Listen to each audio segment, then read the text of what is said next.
Bonjour et bienvenue sur l'atelier de Fanoria. Combien de fois avez-vous regardé un objet, un visage, un paysage, en vous disant « je vois exactement ce que c'est, je le comprends », pour ensuite prendre votre crayon et constater avec frustration que ce qui apparaît sur le papier ne correspond absolument pas à ce que vous perceviez. C'est cette énigme fascinante que nous allons explorer ensemble aujourd'hui. Pourquoi notre œil voit juste, mais notre main dessine faux? Je tiens à vous rassurer d'emblée, si vous vivez cette expérience, vous n'êtes ni maladroit, ni dépourvu de talent. Vous êtes simplement humain. Et comprendre les mécanismes qui se cachent derrière ce phénomène est la première étape vers une amélioration remarquable de vos capacités artistiques. Commençons par une vérité fondamentale qui bouleversera peut-être votre perception de la vision. Vos yeux ne voient pas vraiment. Ce sont des capteurs, certes sophistiqués, mais ce qui transforme les signaux lumineux en images cohérentes, c'est votre cerveau. Et votre cerveau n'est pas un appareil photo, c'est un interprète, un conteur, un créateur de sens. Le neuroscientifique David Eagleman a démontré dans ses recherches que notre cerveau reconstruit activement la réalité plutôt que de simplement l'enregistrer. Il ne nous montre pas ce qui est réellement devant nous, mais ce qu'il pense être devant nous, basé sur nos expériences passées, nos attentes et nos connaissances conceptuelles. Prenons un exemple concret et prouvable. Le triangle de Kanizsa. Lorsque vous voyez 3 cercles auxquels il manque une portion en forme de coin, disposée de manière stratégique, votre cerveau voit un triangle blanc qui n'existe pas réellement. Aucune ligne n'a été tracée. Pourtant, vous percevez clairement un triangle placé au-dessus de 3 cercles noirs. Ce phénomène, découvert par le psychologue italien Gaetano Canizza en 1955, illustre parfaitement comment notre cerveau ajoute de l'information qui n'est pas présente dans le stimulus visuel. Quand vous dessinez, vous ne transposez donc pas ce que vos yeux captent, mais ce que votre cerveau a déjà interprété, simplifié, catégorisé. Et c'est là que commence le problème. Permettez-moi de vous raconter l'histoire de Betty Edwards, professeure d'art à l'Université d'État de Californie. Dans les années 1970, elle a fait une observation qui allait révolutionner l'enseignement du dessin. Elle remarquait que ses étudiants adultes dessinaient souvent moins bien que ce qu'ils auraient pu, non pas par manque de coordination main-œil, mais parce qu'ils utilisaient des symboles appris dans l'enfance plutôt que d'observer réellement. Que se passe-t-il quand on vous demande de dessiner un œil? La plupart des gens tracent une amande, un cercle au milieu, un point noir, quelques cils. Ce symbole fonctionne pour représenter un œil de manière universellement reconnaissable. Mais est-ce qu'il ressemble à l'œil réel que vous avez devant vous? Absolument pas. Un œil humain réel est une structure complexe. La paupière supérieure est généralement plus lourde et proéminente que l'inférieure. La forme n'est jamais parfaitement symétrique. Le blanc de l'œil n'est jamais complètement blanc, mais contient des variations subtiles de couleur et d'ombre. L'iris présente une structure radiée, fascinante, et les cils ne poussent pas de manière uniforme, mais en groupes irréguliers. Notre cerveau a créé des raccourcis mentaux pour chaque élément du monde. Une maison, c'est un carré avec un triangle dessus et 2 fenêtres carrées. Un arbre, c'est un tronc rectangulaire marron avec un nuage vert au-dessus. Une main, c'est, essayez de dessiner une main de mémoire et vous verrez à quel point votre symbole mental est pauvre comparé à la complexité réelle de cet appendice extraordinaire. Ces symboles sont extraordinairement utiles dans la vie quotidienne. Ils permettent à votre cerveau de traiter rapidement l'information. Ah, c'est une maison, je peux m'abriter. Ah, c'est un arbre, il donne de l'ombre. Mais quand vous dessinez, ces symboles deviennent vos pires ennemis. En 1999, les psychologues Daniel Simmons et Christopher Chabry ont mené une expérience devenue célèbre, le test du gorille invisible. Ils ont demandé à des participants de regarder une vidéo de personnes se lançant un ballon de basket-ball et de compter le nombre de passes. Au milieu de la vidéo, une personne déguisée en gorille traverse l'écran, se frappe la poitrine et repart. Résultat stupéfiant, environ 50% des participants n'ont jamais vu le gorille. Ce phénomène s'appelle la cécité attentionnelle. Votre cerveau filtre constamment l'information pour ne retenir que ce qui semble pertinent à votre tâche actuelle. Quand vous regardez un visage dans la vie quotidienne, votre cerveau cherche des informations sociales. Cette personne est-elle amicale, hostile, triste? Votre cerveau ne note pas que le nez est légèrement asymétrique, que l'oreille droite est placée 3 mm plus haut que la gauche, ou que la distance entre les yeux représente exactement la largeur d'un œil.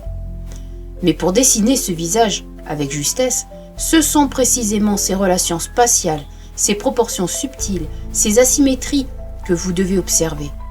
Vous voyez le visage, vous reconnaissez la personne, mais vous ne voyez pas vraiment les formes géométriques qui composent ce visage. L'artiste et enseignant Kimon Nicolaides, dans son ouvrage The Natural Way to Draw, publié en 1941, insistait déjà sur cette distinction. Vous ne devez pas seulement regarder l'objet, vous devez le toucher du regard, explorer chaque contour, chaque volume. Voici une autre embûche fascinante, la constance perceptive. Votre cerveau fait un travail remarquable pour maintenir votre perception du monde stable, malgré les conditions changeantes. Imaginez que vous tenez une assiette ronde devant vous, bien droite. Vous la voyez ronde. Maintenant, inclinez-la progressivement. Objectivement, l'image sur votre rétine devient de plus en plus elliptique, de plus en plus écrasée. Pourtant, votre cerveau continue de vous dire « c'est une assiette ronde, simplement inclinée ». Cette correction automatique est merveilleuse pour naviguer dans le monde, mais catastrophique pour le dessin. Quand vous devez dessiner cette assiette, inclinée, vous devez dessiner l'ellipse que vos yeux perçoivent réellement, pas le cercle que votre cerveau conceptualise. C'est pourquoi tant de débutants dessinent des ellipses trop rondes, des rectangles en perspective qui ne convergent pas correctement, des visages de profil avec des yeux qui regardent frontalement. La constance de taille fonctionne de manière similaire. Un chercheur du nom d'Adelbert Ames a créé dans les années 1940 la célèbre pièce d'âme, une illusion d'optique où deux personnes de même taille apparaissent radicalement différentes en raison de la géométrie trompeuse de la pièce. Votre cerveau utilise des indices de perspective pour évaluer la taille, et parfois il se trompe spectaculairement. En dessin, vous devez apprendre à court-circuiter ces corrections automatiques et à voir les tailles relatives réelles, les angles réels, les formes réelles, telles qu'elles apparaissent sur votre plan de vision, comme si vous regardiez à travers une fenêtre gelée. Parlons maintenant d'un aspect technique de la vision qui complique le dessin. Vous ne voyez clairement qu'une toute petite partie de votre champ visuel à la fois. Au centre de votre rétine se trouve la fovea, une petite zone de haute résolution qui représente environ 2 degrés de votre champ visuel total. Imaginez la taille de votre pouce à bout de bras. Tout le reste est flou, traité par votre vision périphérique qui détecte principalement le mouvement et les formes générales. Votre cerveau compense brillamment cette limitation en effectuant des saccades oculaires plusieurs fois par seconde, assemblant une image composite que vous percevez comme uniformément nette. C'est comme prendre une série de photos à haute résolution de différentes parties d'une scène et les assembler mentalement. Mais quand vous dessinez, vous devez comprendre que vous ne pouvez pas vraiment voir l'ensemble de votre sujet simultanément, avec la même clarté.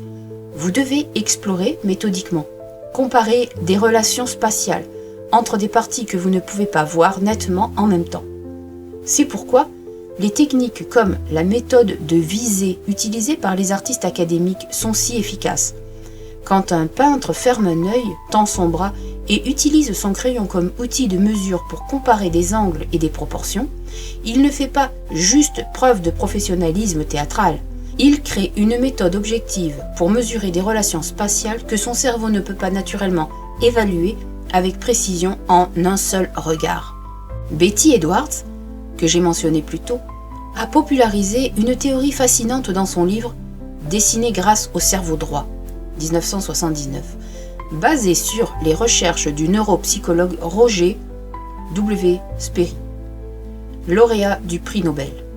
Selon cette approche, l'hémisphère gauche du cerveau privilégie le traitement séquentiel, verbal, analytique et symbolique. Il aime les catégories, les noms, les concepts. Quand il voit un cheval, il dit « cheval, animal, quatre pattes, crinière ». L'hémisphère droit, en revanche, privilégie le traitement spatial, holistique, analogique et visuel. Il perçoit les relations, les proportions, les configurations spatiales sans nécessairement les nommer. Edwards a développé des exercices ingénieux pour basculer vers le mode de pensée de l'hémisphère droit. Son exercice le plus célèbre consiste à copier un dessin placé à l'envers. Pourquoi cela fonctionne-t-il ? Parce qu'à l'envers, votre cerveau gauche ne reconnaît plus les symboles. Il ne peut plus dire « Ah, c'est un nez, je sais comment dessiner un nez ». Il est forcé d'observer les formes abstraites, les angles, les relations spatiales pures. Les résultats sont spectaculaires. Des personnes qui n'avaient jamais dessiné produisent soudainement des copies remarquablement précises, simplement parce qu'elles ont cessé de dessiner des choses et ont commencé à dessiner des formes, des valeurs, des relations. Voici un autre défi neurologique. Votre mémoire de travail est extrêmement limitée. Le psychologue George A. Miller a démontré en 1956 que nous ne pouvons retenir qu'environ 7 éléments, plus ou moins 2, simultanément dans notre mémoire de travail immédiate. Quand vous regardez votre modèle, puis baissez les yeux vers votre papier, votre cerveau doit retenir une quantité phénoménale d'informations. Les proportions, les angles, les valeurs tonales, les textures, les relations spatiales entre une douzaine d'éléments différents, c'est tout simplement impossible. C'est pourquoi vous vous retrouvez constamment à regarder en arrière et en avant, en arrière et en avant, et à chaque fois vous oubliez quelque chose. Vous vous souvenez de l'angle général de la ligne de la mâchoire, mais vous avez oublié exactement où elle commence par rapport au coin de l'œil.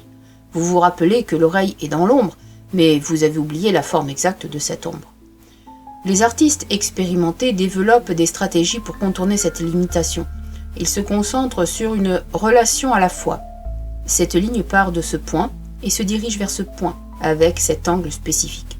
Ils vérifient, dessinent, dans un cycle continu et méthodique. Ils ne font pas confiance à leur mémoire, ils se réfèrent constamment à la réalité observée. Une des révélations les plus puissantes pour beaucoup d'artistes débutants est le concept d'espace négatif, popularisé également par Betty Edwards. Ce concept inverse complètement votre approche du dessin. Au lieu de dessiner l'objet lui-même, l'espace positif, vous dessinez les formes créées autour et entre les objets, l'espace négatif. Par exemple, au lieu de dessiner une chaise, vous dessinez les formes des espaces entre les barreaux, les formes de l'espace sous le siège, la forme de l'espace entre les pieds. Pourquoi cela fonctionne-t-il si bien ? Parce que votre cerveau n'a pas de symbole préconçu pour la forme de l'air entre les barreaux d'une chaise. Il est forcé d'observer objectivement cette forme abstraite telle qu'elle est réellement. Des exercices pratiques le prouvent. Donnez à 2 groupes d'étudiants le même portrait à copier. Demandez au premier groupe de dessiner le visage, au second de dessiner les espaces négatifs autour de la tête et entre les traits. Le second groupe produira généralement des proportions beaucoup plus précises, même s'ils n'ont techniquement jamais dessiné de visage. C'est un hack cognitif brillant. En changeant ce que vous considérez comme le sujet, vous contournez vos préconceptions et symboles mentaux. Un autre domaine où notre perception nous trompe concerne les valeurs tonales, l'échelle du clair au foncé. Votre œil peut théoriquement distinguer des millions de nuances de gris différentes, mais votre cerveau les simplifie radicalement. L'artiste et enseignant Andrew Loomis, dans ses manuels d'instruction des années 1940, insistait sur l'importance de simplifier les valeurs en 5 tons de base: blanc, gris clair, gris moyen, gris foncé, noir. Pourquoi ? Parce que c'est approximativement ce que notre cerveau fait naturellement. et essayez de reproduire chaque variation subtile crée un dessin confus et sans impact. Mais voici le piège, le contexte affecte drastiquement notre perception des valeurs. L'illusion de contraste simultané, démontrée par le chimiste Michel-Eugène Chevreul au XIXe siècle, montre qu'un même gris apparaîtra plus clair sur fond sombre et plus foncé sur fond clair. Votre cerveau ajuste automatiquement sa perception en fonction du contexte environnant. Quand vous dessinez, vous devez apprendre à voir les valeurs absolues, pas les valeurs relatives ajustées par votre cerveau. Un exercice classique consiste à prendre une photo de votre sujet et à la convertir en noir et blanc, puis à la flouter légèrement. Soudainement, les grandes masses de valeurs deviennent évidentes, libérées des distractions, des détails et des couleurs. Jusqu'ici, nous avons principalement parlé de perception, mais il y a aussi la question de l'exécution motrice. Même si vous voyez correctement, votre main doit apprendre à obéir. Les neuroscientifiques qui étudient l'apprentissage moteur ont découvert que développer une nouvelle compétence fine, comme le dessin, implique la création de nouvelles connexions neuronales et la myélinisation des chemins nerveux. En termes simples, votre cerveau doit littéralement construire de nouveaux circuits pour coordonner les mouvements précis requis. Le docteur Daniel Coyle, dans son livre The Talent Code 2009, explique comment la pratique délibérée construit ces circuits. Chaque fois que vous répétez un mouvement consciemment, en prêtant attention aux erreurs et en les corrigeant, vous renforcez les bonnes connexions et affaiblissez les mauvaises. C'est pourquoi, simplement dessiner beaucoup ne garantit pas l'amélioration. Vous devez dessiner avec intention, observer vos erreurs, comprendre pourquoi cette ligne est placée incorrectement, puis consciemment la corriger. C'est cette boucle de rétroaction qui construit l'habileté. Un exemple concret. Les calligraphes japonais passent des années à répéter les mêmes traits de base. Non pas parce qu'un trait est si compliqué, mais parce qu'ils développent une coordination neuromusculaire si précise que le mouvement devient instinctif. Leur main sait comment créer la courbe parfaite sans que leur esprit conscient doive micromanager chaque millimètre. Pour le dessinateur débutant, cette coordination n'existe pas encore. Votre cerveau peut visualiser une courbe douce, mais votre main produit une série de segments tremblants. Ce n'est pas un manque de talent, c'est un manque de pratique spécifique. Et contrairement au talent, la pratique est entièrement sous votre contrôle. Aujourd'hui, nous sommes constamment exposés à des images d'une perfection technique extraordinaire. Photographies retouchées, illustrations numériques peaufinées pendant des dizaines d'heures, animations par ordinateur. Cette exposition crée une référence interne de ce qu'est une bonne image, qui est souvent hors de portée même pour des artistes accomplis travaillant de manière traditionnelle. Quand vous comparez votre croquis de 20 minutes à un portrait digital sur lequel un artiste professionnel a passé 40 heures, avec tous les outils de correction et d'ajustement imaginables, vous ne comparez pas des choses comparables. Mais votre cerveau ne fait pas naturellement cette distinction. Il voit juste « le mien ne ressemble pas à ça ». L'artiste Chuck Close, célèbre pour ses portraits photoréalistes monumentaux, a déclaré dans une interview « L'inspiration, c'est pour les amateurs. Nous, on se met au travail ». Ces œuvres stupéfiantes ne sont pas le résultat d'un talent mystique, mais de centaines d'heures de travail méthodique, utilisant une grille pour diviser l'image en sections gérables et travaillant chaque section séparément. Cette révélation est libératrice, même les maîtres utilisent des trucs, des méthodes, des processus systématiques. Ils n'ont pas simplement vu leur sujet parfaitement et reproduit cette vision sur la toile en un geste inspiré. Alors, comment combler ce fossé entre ce que vous voyez et ce que vous dessinez? Permettez-moi de vous proposer des stratégies concrètes, testées et prouvées. Premièrement, mesurez objectivement. Utilisez des outils de mesure, un crayon tenu à bout de bras pour comparer les proportions, une grille superposée à votre référence, des points de repère alignés verticalement ou horizontalement. Faites confiance aux mesures, pas à votre impression visuelle. Deuxièmement, simplifiez avant de complexifier. Commencez par les grandes formes abstraites, ignorant complètement les détails. Dessinez votre sujet comme s'il était une silhouette plate. Les proportions générales sont-elles correctes? Les angles principaux sont-ils justes? Seulement ensuite, ajoutez progressivement les détails. Troisièmement, utilisez la technique du dessin à l'envers. Retournez votre référence de 180 degrés et copiez-la dans cette orientation. Vous serez étonné de la précision que vous obtenez quand votre cerveau ne peut plus reconnaître ce que vous dessinez.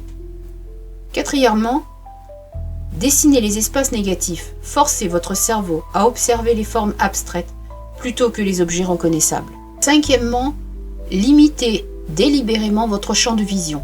Utilisez un viseur, un cadre découpé dans un carton, pour isoler une portion de votre sujet. Cela réduit la quantité d'informations que votre cerveau doit traiter simultanément et crée naturellement une composition cadrée. Sixièmement, alternez entre vision rapprochée et vision d'ensemble. Travaillez sur un détail, puis reculez et regardez l'ensemble. Reculez physiquement de votre dessin. Regardez-le dans un miroir, ce qui inverse l'image et révèle les erreurs de proportion que votre cerveau avait corrigées automatiquement. Prenez une photo et regardez-la sur un écran plus petit. Septièmement, dessinez d'après des photographies en noir et blanc. Au début, cela élimine la complexité de la couleur et vous permet de vous concentrer uniquement sur les formes et les valeurs. Une fois que vous maîtrisez cela, ajouter la couleur devient plus gérable.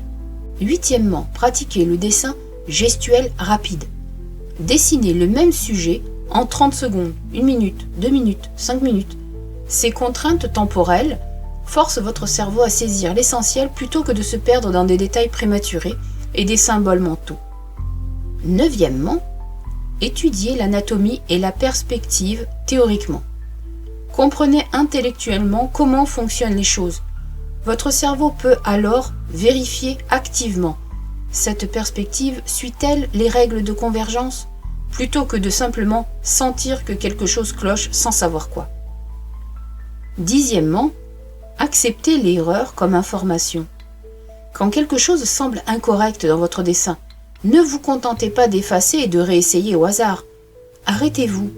Identifiez précisément ce qui est faux. Est-ce une proportion? Un angle? Une valeur tonale? Une fois que vous avez diagnostiqué le problème spécifique, la correction devient évidente. Voici peut-être la leçon la plus importante. Apprendre à dessiner n'est pas une question de découvrir un secret caché ou de déverrouiller un talent latent. C'est un processus graduel de réapprentissage de la vision, de construction de nouvelles connexions neuronales, de développement de la coordination main-œil et d'accumulation de connaissances pratiques.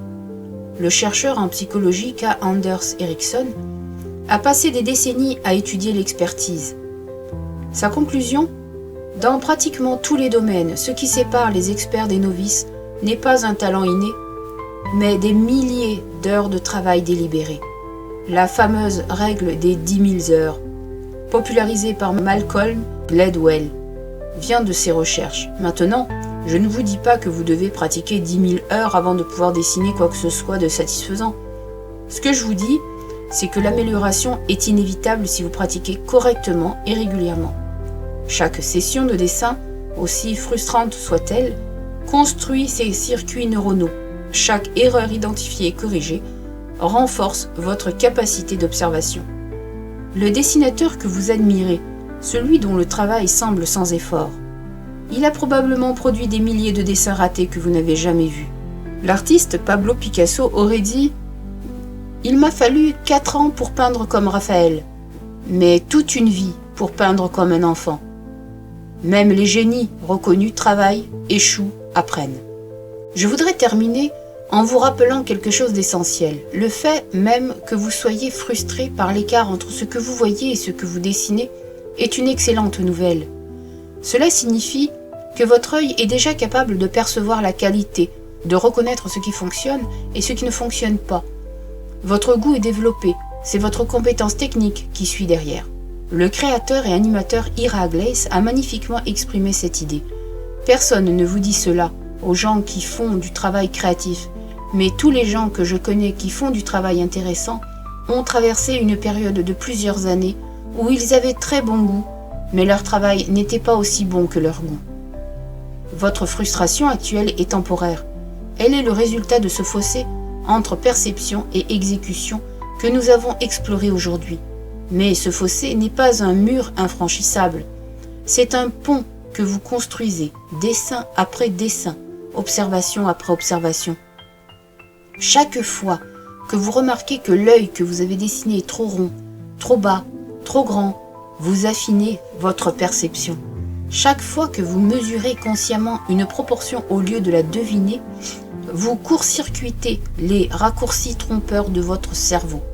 Chaque fois que vous corrigez une ligne tremblante, vous renforcez votre coordination neuromusculaire. Le dessin n'est pas un talent mystérieux réservé à quelques élus. C'est une compétence observable, analysable, enseignable et surtout appréciable.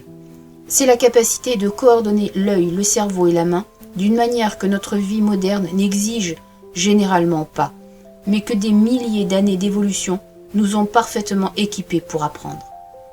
Vous voyez déjà juste. Maintenant, donnez-vous le temps, la patience et la pratique délibérée pour dessiner juste également. Le chemin est long, mais chaque pas vous rapproche. Et contrairement à ce que votre frustration actuelle pourrait vous suggérer, vous n'êtes pas au pied de la montagne en train de regarder le sommet inaccessible. Vous êtes déjà en train de grimper et chaque dessin, aussi imparfait soit-il, vous élève un peu plus haut. Avant de vous quitter, j'aimerais vous laisser avec 2 questions pour alimenter votre réflexion et votre pratique future. La première, pensez à la dernière fois que vous avez dessiné quelque chose qui ne ressemblait pas à ce que vous vouliez. Avec ce que nous avons exploré aujourd'hui, pouvez-vous identifier précisément quel mécanisme cognitif était responsable? Était-ce vos symboles mentaux qui prenaient le dessus? La constance perceptive qui vous trompait? Votre mémoire de travail limitée qui vous faisait oublier les proportions exactes? Identifiez la cause spécifique plutôt que de simplement vous dire « je suis mauvais en dessin ». Et la première étape vers la correction ciblée. Deuxième question, si vous deviez choisir une seule technique parmi toutes celles dont nous avons parlé aujourd'hui pour commencer à améliorer immédiatement votre dessin, laquelle choisiriez-vous et pourquoi? Serait-ce le dessin à l'envers pour court-circuiter vos symboles mentaux? Les espaces négatifs pour voir les formes abstraites? La mesure objective pour contourner vos impressions trompeuses? Il n'y a pas de mauvaise réponse, mais choisir consciemment un point de départ vous donne une direction claire pour votre prochain dessin. Merci infiniment de votre attention. Maintenant, prenez un crayon, observez vraiment le monde autour de vous et dessinez. Non pas comme vous pensez que les choses devraient être, mais comme elles sont réellement devant vos yeux. Vous serez surpris de ce que vous découvrirez. Et moi, eh bien, je vous dis à bientôt.